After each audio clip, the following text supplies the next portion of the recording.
psicologia e na psiquiatria, negação ou negacionismo é quando alguém prefere não aceitar a realidade para evitar uma verdade mentalmente desconfortável.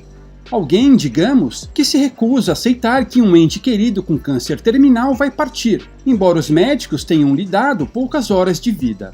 Ainda que o conceito possa ser válido psicológica e psiquiatricamente, muitas vezes ele é usado de forma intelectualmente desonesta para calar oponentes dentro de um debate científico, histórico ou político.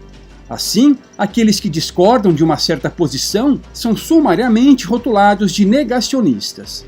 Na União Soviética, por exemplo, havia um abuso político sistemático do conceito, especialmente durante o governo de Leonid Brezhnev. Entre 1964 e 1982, a ideia foi usada para remover da sociedade os opositores que criticavam abertamente os dogmas impostos pelo Partido Comunista. Esses dissidentes eram diagnosticados como negacionistas, com sérios problemas mentais e mandados para asilos, prisões ou campos de concentração. Após o colapso da União Soviética, documentos até então secretos mostraram que o Estado usava isso intencionalmente para calar seus oponentes. Pois bem, intencionalmente ou não, essa mesma tática é usada para calar aqueles que questionam a narrativa atual sobre as mudanças climáticas, que diz que elas são causadas pela emissão de alguns gases decorrentes de atividades humanas. Esses que não caem no discurso do medo e duvidam da narrativa são taxados pejorativamente de negacionistas. Seus questionamentos sequer são ouvidos e analisados.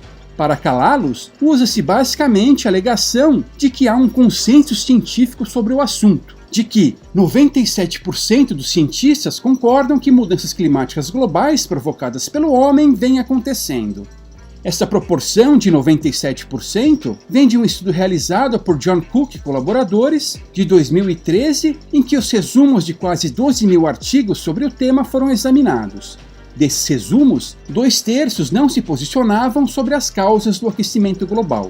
No terço restante, aí sim, 97% defendiam a ideia de que o aumento de temperatura era causado pelo homem. Note que não se avaliou a opinião deles sobre a urgência ou a gravidade desse aumento. A proporção de 97% se popularizou com o tweet do então presidente dos Estados Unidos, Barack Obama, no mesmo ano, e virou uma espécie de mantra. Mas vejamos qual é o problema com esse tipo de alegação. Em 1831, o grande filósofo alemão Arthur Schopenhauer publicou um livro com o irônico título de A Arte de Ter Razão. De forma ácida e sarcástica, Schopenhauer apresentava ali 38 estratagemas para derrotar um adversário em um debate de forma intelectualmente desonesta. Esses estratagemas envolvem argumentos falaciosos. O que é uma falácia? É um argumento inconsistente do ponto de vista lógico. É algo que pode parecer fazer sentido em um primeiro momento, mas que, após uma análise mais criteriosa, não se sustenta. Neste debate sobre as mudanças climáticas globais, há algumas falácias que são rotineiramente usadas contra quem ousa questionar o discurso propagandeado atualmente.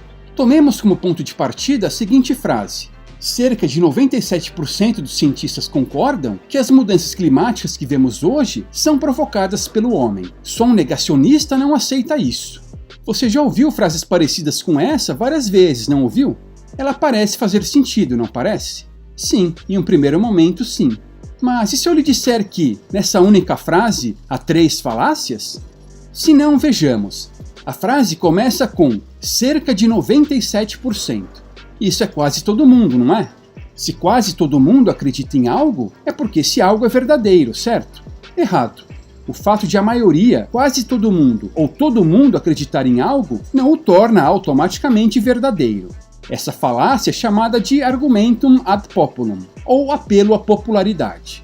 O número de pessoas que acredita ou desacredita em algo é irrelevante para determinar sua validade. Assim, a proporção de cientistas que concordam com a proposição não importa. Nem se fossem 100% deles, isso estaria automaticamente correto. Continuando, a frase menciona depois os cientistas. Se pessoas inteligentes, estudiosas e bem informadas como os cientistas concordam com algo, é porque esse algo está certo, não? Não necessariamente. A falácia que está sendo usada ali é o argumentum ad verecundiam, ou o apelo à autoridade. Nesse caso, usa-se a boa reputação de alguma autoridade, os cientistas, a fim de validar o argumento. Porém, o fato de alguém ser especialista em algo não é garantia de que esteja certo. Aliás, um artigo científico, publicado por John Ioannidis em 2005, mostra que a maioria dos artigos científicos está errada. Voltando para a frase, em seguida ela apresenta a proposição de interesse. As mudanças climáticas que vemos hoje são provocadas pelo homem, para logo depois afirmar que quem discorda disso é um negacionista. O que está sendo usado ali é a falácia do rótulo odioso, que consiste em incluir o adversário em uma categoria que é geralmente detestada. Uma vez que o adversário consiga ser colocado dentro da categoria, fica fácil desqualificá-lo. A própria repulsa social já faz com que seus argumentos sequer sejam ouvidos. Essa é justamente aquela tática soviética usada para impedir o debate.